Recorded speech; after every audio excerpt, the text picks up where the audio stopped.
Ang pag-uusapan natin ngayon ay ang team ng Talk and Text at ng Barangay Ginebra.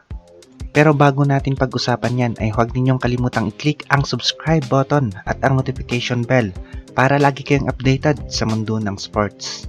Pag-uusapan nga natin ang mga 6 na magagaling na players ng Talk and Text at Barangay Ginebra. Ito ang isang kapanapanabik na laban na abangan natin sa PBA All-Filipino Cup na ito dahil medyo identical ang dalawang nasabing team.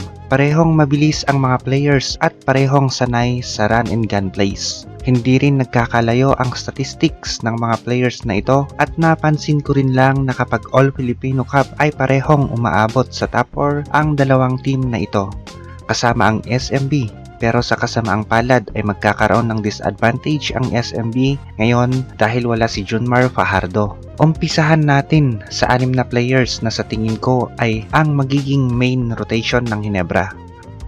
Unahin natin si Japet Aguilar at pinanganak ito noong January 25, 1987.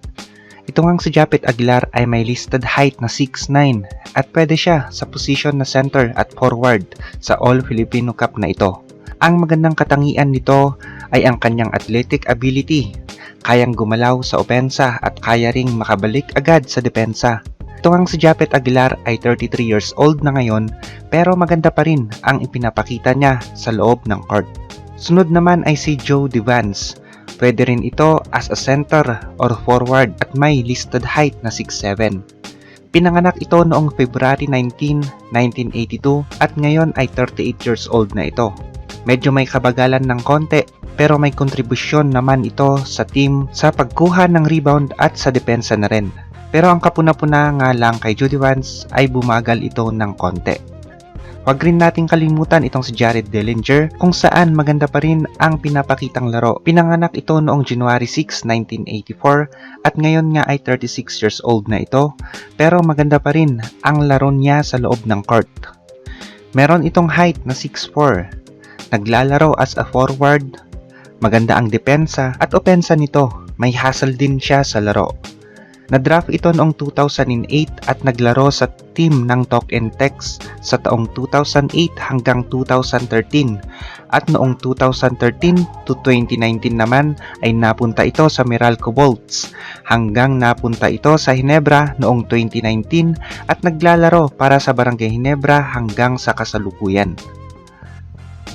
Ang susunod naman ay si L.A. Tenorio na may listed height na 5'9". Pinanganak ito noong July 9, 1984 at 35 years old na nga ito ngayon.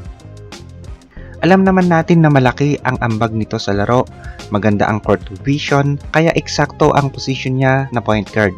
Na-draft ito noong 2006 at naglaro sa team ng Magnolia Beverages Masters o SMB. At napunta sa Alaska noong 2008 at naglaro ito para sa Alaska hanggang sa taon na 2012. At napunta ito sa Barangay Ginebra noong 2012 at dito na siya naglaro hanggang sa kasalukuyan. Panglima sa aking listahan, itong si Stanley Pringle sa team ng Ginebra na may listed height naman na 5'9". Pinanganak ito noong March 5, 1987 at 32 years old na nga ito ngayon. Una itong na-draft noong taong 2014 at napunta ito sa Global Port hanggang sa na-trade ito sa Barangay Ginebra. Magaling ito na shooting guard at maasahan mo rin sa loob ng court. Ang isa pa na sa tingin ko na malaki ang maitutulong sa team ng Ginebra ngayong All-Filipino Cup na ito ay si Scotty Thompson na may listed height na 6'1". Pinanganak naman ito noong July 12, 1993 at 26 years old na ito ngayon. Sa mga nakaraang laro nga nito ay halos binibigay niya lahat ng kanyang makakaya at laging may ambag kahit sa rebounding. Ang pinakagusto ko sa player na ito ay hindi natatakot makipagsabayan sa pagkuha ng rebound sa ere.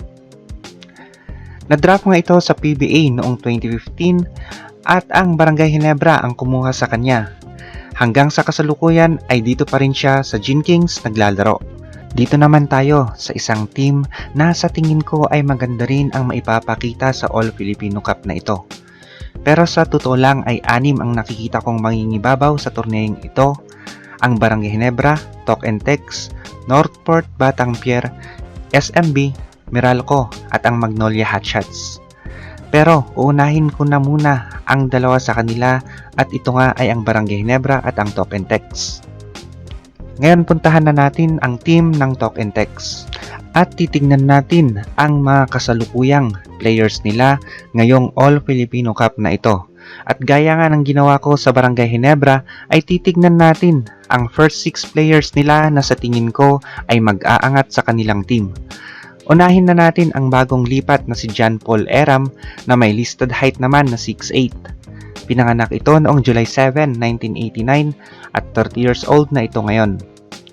Sa nagdaang panahon nga niya sa PBA ay unti-unting gumaganda ang laro nito sa loob at napansin rin siya ng ating national team kung saan naglaro na rin siya sa ilang international games ng Gilas bilang isang player nito.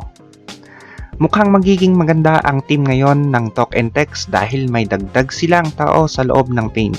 Pangalawa sa aking listahan ay si Jet Troy Rosario na may listed height naman na 6'7". Ipinanganak naman ito noong January 20, 1992 at 28 years old na ito ngayon. Alam naman natin na may laro si Troy Rosario sa loob ng paint at may 3-point range rin ito. Maganda rin ang laro nito sa loob ng paint kung saan marami itong nagagawang backdoor plays sa tulong ng kanilang guard na si Jason Castro. Pangatlo sa team ng Talk and Text ay si Kelly Williams na meron namang listed height na 6'6". Pinanganak naman ito noong February 7, 1982 at 38 years old na rin ito pero meron pa rin itong naiaambag sa loob ng paint. At pareha sila ni Jody Vance na 38 years old na. So, parang match na match. Pang-apat sa aking listahan ay si Bobby Ray Parks na meron namang listed height na 6'4". Pinanganak ito noong February 19, 1993 at 27 years old na ito sa kasalukuyang taon. Alam naman natin na naging NBA aspirant rin ito at naglaro sa NBA G League noong 2015 hanggang 2016 season. Malaki ang maitutulong nito sa Talk and Text dahil na rin sa pwede siyang point guard, shooting guard at pwede rin sa forward ngayong All Filipino Cup na ito dahil sa kanyang height na 6'4". Panglima ay si Jason Castro na ipinanganak naman noong June 30, 1986. Meron naman itong listed height na 5'10" at kilala na natin bilang isang magaling na point guard. Marami na rin itong experience sa international competitions dahil halos 7 years o mas higit pa itong naging miyembro ng Gilas team. At kilala na rin ito bilang best point guard in Asia. Sa tingin ko ay magiging maganda at mas malakas ang team nila ngayon dahil dalawa ang kanyang maaring pasahan sa mga backdoor plays, si Troy Rosario at si Paul Eram. Pang-anim ay si Roger Pugoy na may listed height naman na 6'2". Ipinanganak si Roger Pugoy noong June 16, 1992 at 27 years old na nga ito sa kasalukuyang taon. Maganda ang pinapakita nitong laro sa loob ng court at kapag talagang uminit ay sunod-sunod rin ang mga tres nito. Mukhang kaabang-abang ang laban ng Talk and Text at Barangay Ginebra dahil halos parehas ang lineup nila. Parehong magaling, walang import at hindi nagkakalayo sa height maging sa age. At sa tingin ko, napakalaki ng chance na itong dalawang team ang maglalaban sa finals ng All Filipino Cup ngayong taon na ito. Ito po ang W Zone at huwag ninyong kalimutang i-click ang subscribe button at ang notification bell para updated kayo sa next comparison video natin. Para naman sa next comparison video natin ay ihahambing naman natin ang ibang team sa Talk and Text at Barangay Ginebra para makita natin kung sino ang magkakampyon ngayong All Filipino Cup na ito base sa mga datos ng previous performance nila sa All Filipino Cup. Kung gusto nyo naman na tignan ang mga ibang previous video natin kung saan pinag-usapan natin ang susunod na makakalaban ng Gilas Pilipinas at ano nga ba ang dapat na adjustment na gawin natin para manalo tayo sa South Korea, ay click nyo lang ang thumbnail na nasa screen. Nagbigay rin tayo ng ibang detalye dito kung sinong mga players ang dapat nating kunin para maulit muli natin ang nangyari noong 2013 kung saan nagawa nating talunin ang South Korea. Kung gusto nyo namang makita o malaman kung sino ang kauna-unahang nakagawa ng malinis na free throw line dunk at may 3 inches pang allowance behind the free throw line, ay nasa end screen rin natin yan.